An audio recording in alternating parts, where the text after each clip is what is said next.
So what I'm going to do in this video, this is a 2001 Mercedes SLK320 with a manual transmission. It's leaking oil from the front seal on the transmission is what it looks like. So I'm going to pull the transmission out and replace that. I also have the rear main seal for the engine I'm going to do. Yeah, that's where I originally thought the oil was coming from, but it looks like it's from the front seal on the transmission. And this is pretty much the same procedure if you have a Chrysler Crossfire also.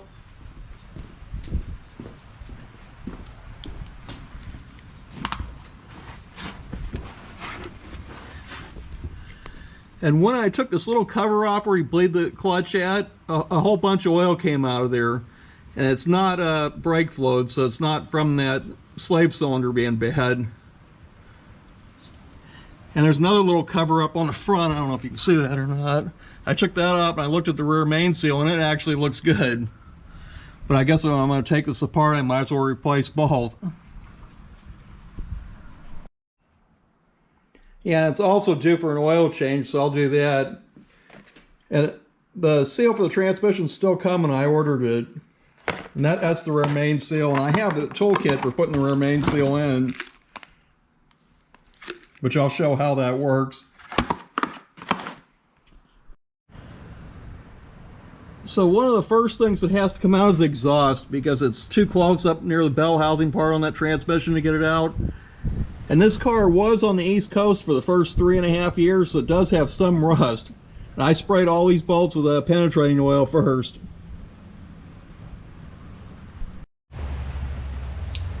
Yeah, there's also not a lot of places to put jack stands under these cars, so I put ramps under the back. And under the front, I took this cover off.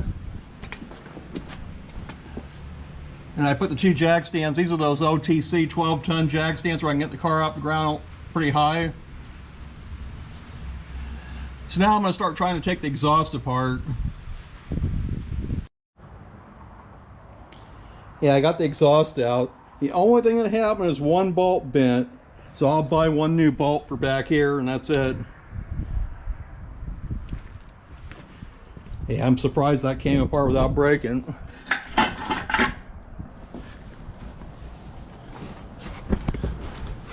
And this cover here also has to come out because the drive shaft has got to come out.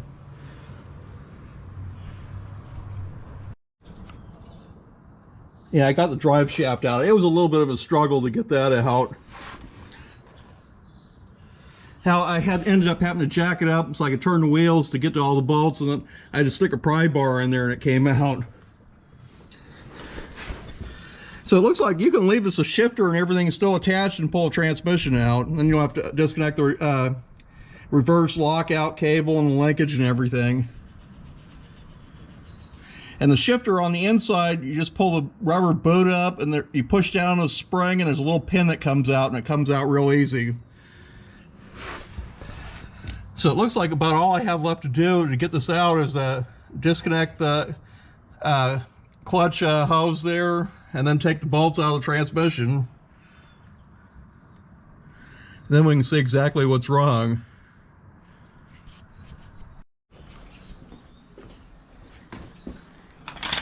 Yeah, look what just came out of the slave cylinder. That looks like rust. I probably should have flushed that a long time ago.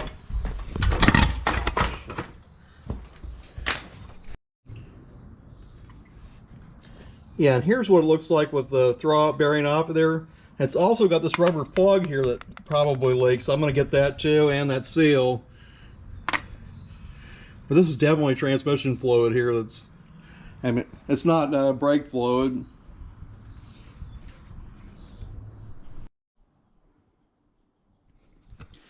Yeah, I just took the clutch off, and everything looks good because this car only has 45,000 miles on it.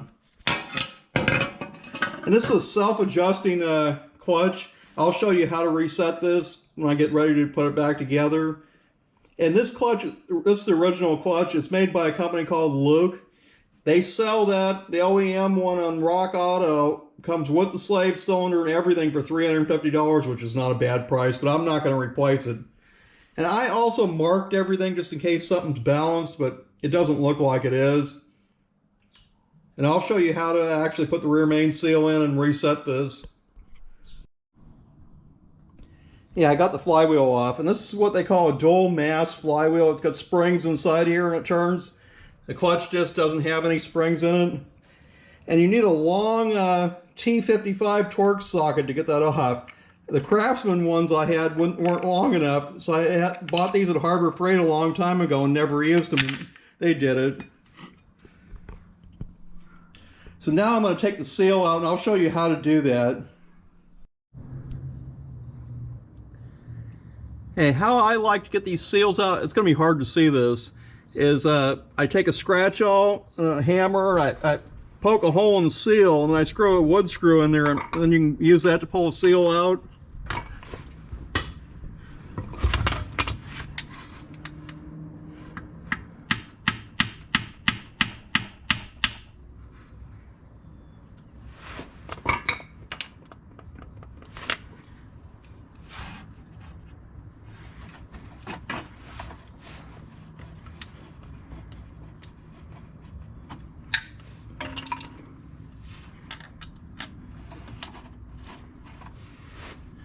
But it's not going to hold for some reason.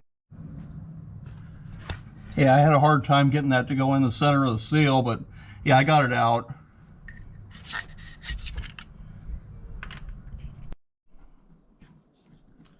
So here's the seal, and what I like to do is put some grease on here around here just so it doesn't get damaged.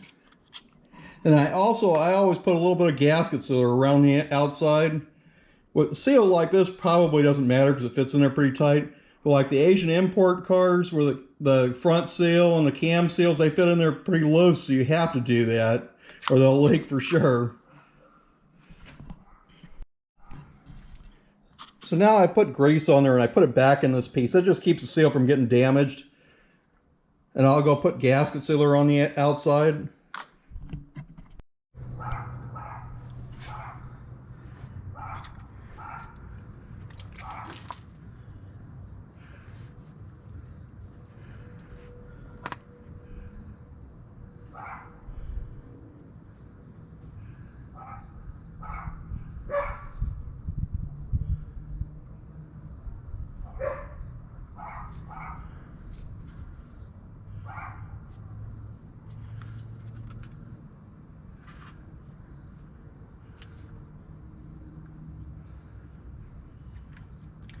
And I put a little bit of gasket sealer around the edge. Now this goes on here.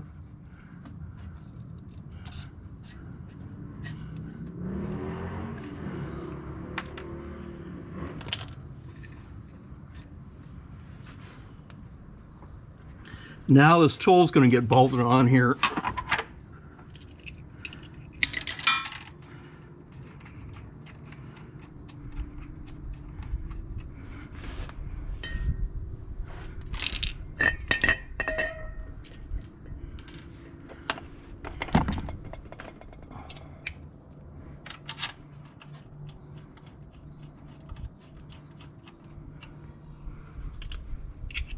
And this tool is going to push it in straight and exactly where it goes.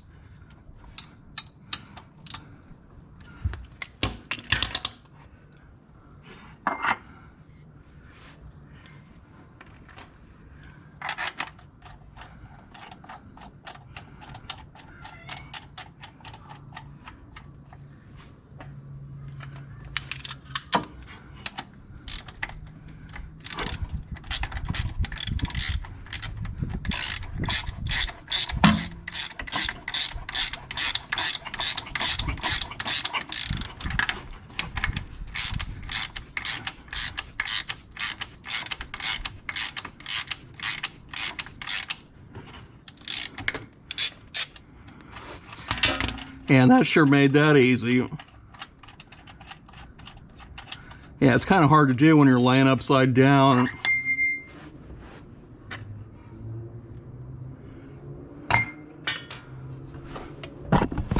But you can also take the oil pan off and this cover off and do it without this tool. Yeah, so now I'm going to put the flywheel on. I've already cleaned it up and I put a little bit of grease down in here on the pilot bearing. And the flywheel gets torqued to 33 foot-pounds plus 90 degrees. And it had blue Loctite on the bolts. And they make a tool that holds this from turning. I don't have this. I'm going to try putting a couple bolts in here, longer ones, and putting a pry bar across there to keep it from turning. I think that'll work.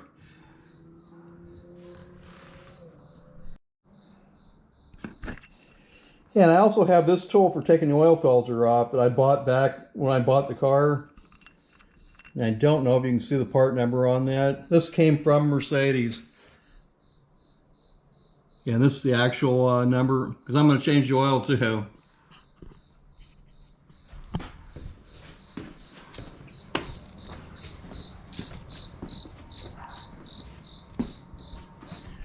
Yeah, and the oil filter on these cars is right here.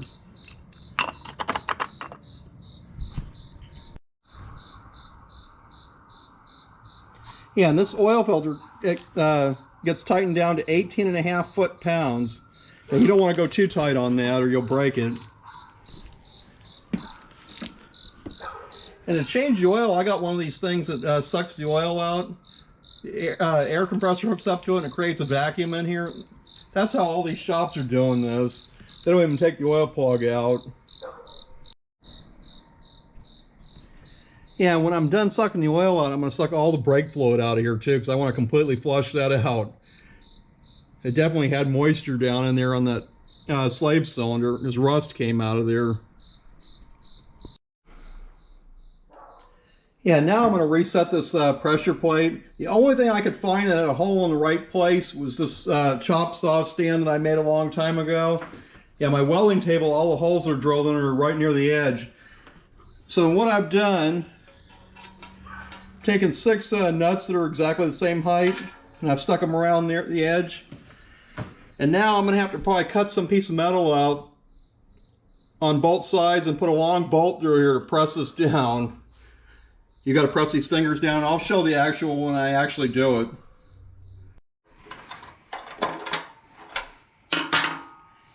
Yeah, and here's what I came up with to compress this. And when you compress this enough, this springs almost all the way over here. And then you can get a screwdriver in here. And you see how this moves? But you want to be able to move it all the way, and then you have to release the nut. And then it's going to stay. See, now you can see that spring's completely compressed. So that's in the reset position. Yeah, and this tool's pretty simple to make. Some people even stick these in a press and do it. But you got to have this supported to where it's not pushing on the actual place where the clutch disc goes. Yeah, I got the flywheel back on there and torqued down, and I put blue Loctite on the bolts. And the pressure plate gets torqued down to 18.5 foot-pounds, and I'm going to do that right now. Yeah, so I got the clutch all back together. The oil's changed. And I sucked the brake fluid out. And these cars take .4 brake fluid.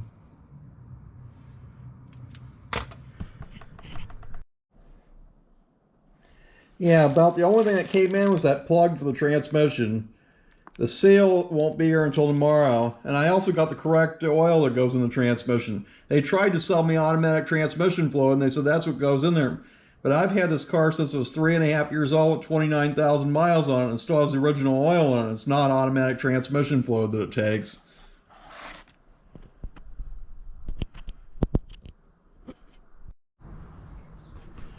And on this plug, I just poked a hole in it with a scratch awl and a hammer, and I screwed a screw in there. Then I'm going to use this. I think it'll pull it out of there.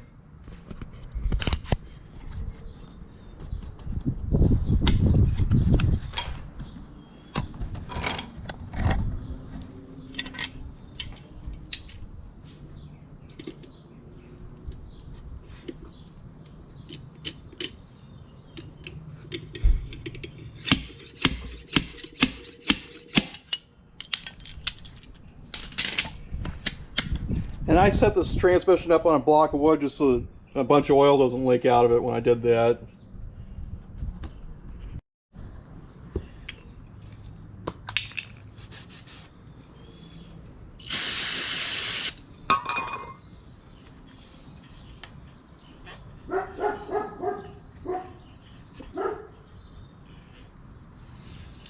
And now I clean that off with brake cleaner. And I'm going to put a little bit of a gasket sealer around the edges of this.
And that was just pressed in there flush. And tomorrow I'll get this seal and replace that. Yeah, look at how nasty this brake fluid is that came out of the clutch master cylinder. I should have flushed this years ago. Yeah, so I just got the seal. So I'm going to do the same thing and poke a hole through that with a scratch awl and screw into that to pull the seal out. And then I think I'll make some tool to put that back in.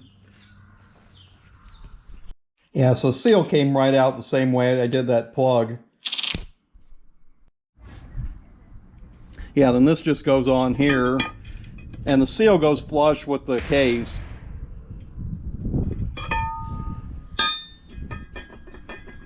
Seal. Yeah, and what I'm going to do is put a little bit of grease on the inside so it doesn't get damaged when it goes over the shaft, and I put a little bit of gasket sealer on the outside. Yeah, and here's what I did to drive that seal back on. I just took this piece of 2" by 3" tube and drilled a hole through it.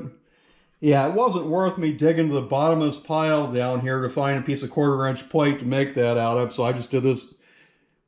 I didn't want to spend a bunch of time doing that. Yeah, so that worked real easy to drive that seal in there. So now I'm going to add fluid to this. There's a 14mm Allen plug that's down here. And you want to do that. It's easier to do it while the transmission's out of the car. And the vent hole in the transmission's up here, so as long as you don't tip it that way, it's not going to leak nothing out.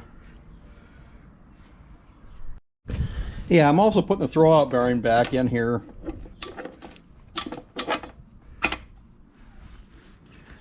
And it's also got a little clamp that holds this line on the side of the transmission. So how I pulled this out, because the car's sitting pretty high, I used a floor jack with that block of wood on there, but I don't want to put it back in there like that. It could slip off the jack. So I have this transmission jack. The only problem is that you can't roll this under the car unless the car's up real high. So what I'm going to do is take these two pieces off, and then I'll roll the jack under the car and then get the transmission up on there and then put those two pieces back on it. Yeah, normally I only use this transmission jack on trucks that sit up pretty high. Yeah, and the nice thing with this transmission jack is it goes up a lot higher than a regular floor jack.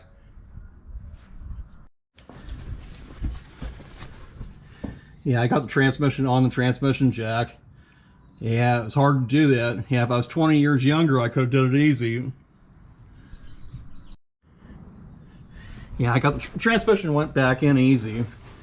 I ended up having to take 2 of these pieces off the jack because the transmission tunnel's not big enough for that to clear. So I just got to finish tightening everything down. Yeah, I got all the transmission bolts tightened down.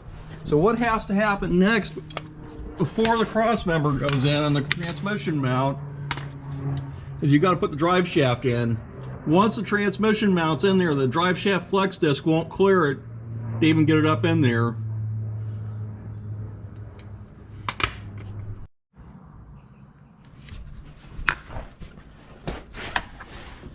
Yeah, so the drive shaft's back in, this heat shield's in, the cross member's back in. still going to hook the line up for the clutch, the hydraulic system here. And what has to happen next after that is that the driver's side exhaust pipe goes in here, and then the passenger side.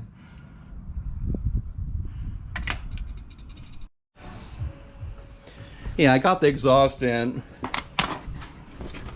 And I put never sees on all the bolts, so it should come apart next time easy. And you want to put everything together loose before you start tightening any of these bolts up. And the shifter is also very easy to put back together. You see that little round hole in there? There's a little pin that goes through there. And all you're going to do on this shifter here is push down the spring and put the pin through the hole. Yeah, it's kind of hard for me. I can't hold the camera and do all this at the same time. Yeah, I got everything back together except this cover. That can't go on until jack stands are out of it. And I just got to bleed the brakes and the clutch. And it says to bleed this at 29 pounds of pressure. Yeah, I don't know if I want to do that. Because here's the hose that goes to the clutch master cylinder. It's just pushed on there. That might blow off, so I'm going to try doing it at lower pressure. And that's what it said on all data. That's where I also got the torque specs at. Yeah, and here's some of what came out of that clutch slave cylinder.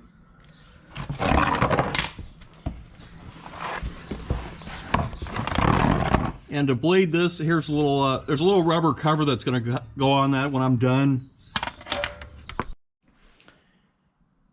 And to bleed the brakes and the clutch, I use this Motive Products brake bleeder. I did a video on it before, and somebody left in the comments, they said, well, how do you do the older cars? Well, it comes with all the adapters. I did show that in the video. This is for the real old cars that have just a single master cylinder, and then the dual master cylinder, and it clamps around that. And it comes with all the adapters for the newer cars too. Yeah, when I just bled the brakes on this, I did it at 15 psi. It says to do it at 29 psi, but I was afraid that it's going to blow that hose off the clutch either inside the car or at the master cylinder, because it just pushes on there. And I didn't want to take that chance. And it seemed to work fine at 15 psi. Yeah, and the bleeder screw on the clutch, it goes into plastic, so you only want to tighten that down to 79 inch-pounds, or you can break the plastic.